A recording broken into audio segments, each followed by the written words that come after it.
Today's episode is brought to you by the Daily Gardener Friday newsletter. You can sign up for the newsletter over at thedailygardener.org.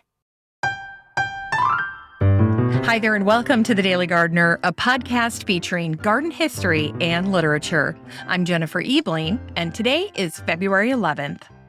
Today in garden history, we see the birthday of Margaret Cavendish Bentinck, who was born on this day back in 1715.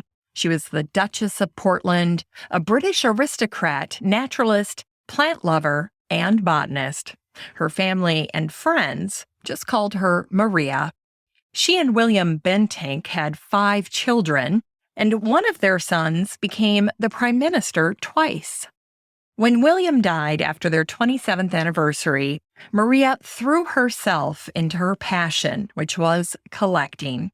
As the wealthiest woman in England, she cultivated an enormous collection of natural history, which was tended to by 2 experts that she hired to personally attend to each item: the naturalist Reverend John Lightfoot and the Swedish botanist Daniel Solander. And as you can imagine, there was so much activity at Maria's home that it was called the hive. Maria shared her collections with the public in her Portland Museum. And in 1800, Maria received a beautiful red rose from Italy that was dubbed the Portland Rose. Today, all Portland roses are descended from that original rose gift. And today in 1893, the territory of Oklahoma officially recognized mistletoe as the state flower. In fact, Oklahoma was the first state in the country to adopt a state flower. The decision was made 14 years before Oklahoma officially became a state. A symbol of Christmas, mistletoe grows throughout southern Oklahoma and can be found growing in the tops of hardwood trees. Since it can be challenging to reach it, mistletoe is often shot out of trees with a shotgun. But over the years, mistletoe became an increasingly controversial choice for the state. The tiny flowers are almost invisible to the naked eye, and mistletoe is actually a semi-parasitic subshrub. And so, after 111 years, Oklahoma made a new choice, and they selected the red Oklahoma rose, Rosa odorata, as its new state flower back in 2004. And it was on this day in 1896 that the Burlington Free Press in Vermont published an account of the winter meeting of the State Botanical Club. During the meeting, the Reverend J.A. Bates gave a presentation, and he began his speech by telling of a boy who wrote a paper titled "The Snakes of Ireland." The piece began, "There are no snakes in Ireland." And so, as the Reverend began to speak about his topic, botany in schools, he bluntly pointed out the obvious. Botany is not taught in schools.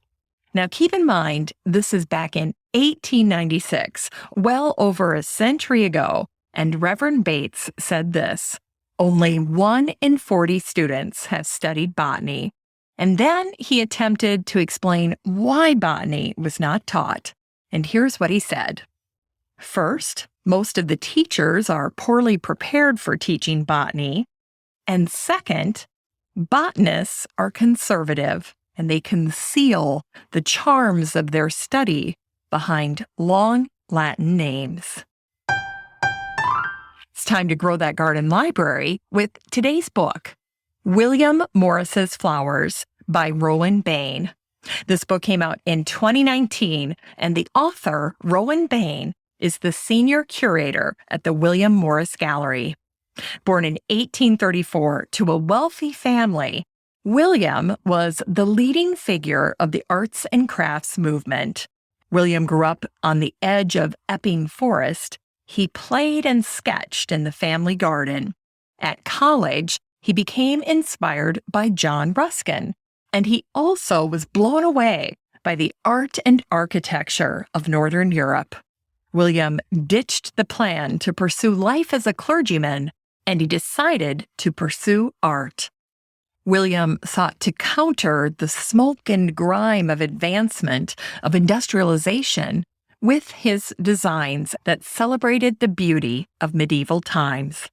A singular talent, William was collaborative, and he worked with artisans and craftsmen and people from many different trades. Today, his carpet, fabric, and wallpaper patterns remain aesthetically captivating, and the majority of his work is based on nature and gardens. Trees, plants, and flowers figure prominently into his designs and patterns. And so we come to this wonderful book where Rowan guides us through Morris's floral designs and his inspiration, which includes his own gardens at the Red House in Kent, 16th and 17th century herbals, illuminated medieval manuscripts, late medieval and Renaissance tapestries, and a range of decorated objects, including artifacts from the Islamic world. All of those things factored in to Morris's designs and work. This book is gorgeously illustrated with over 100 color illustrations, and it is sure to delight and inspire gardeners today. You can get a copy of William Morris's Flowers by Rowan Bain and support the show using the Amazon link in today's show notes for around $15. Finally, today's Botanic Spark features Eliza Calvert Hall, who was born on this day in 1856. Eliza was an American author, a women's rights advocate, and a suffragist from Bowling Green, Kentucky. In her book, Aunt Jane of Kentucky, Eliza wrote these words: "Each of us has their own way of classifying humanity. To me, as a child, men and women fell naturally into two great divisions: those who had gardens and those who had only houses. The people who had gardens were happy Adams and Eves, walking in a golden mist of sunshine and showers, with green leaves and blue sky overhead, and blossoms springing at their feet, while those others, dispossessed of life's springs, summers, and autumns, appeared darkly entombed in shops and parlors, where the year might as well have been a perpetual winter."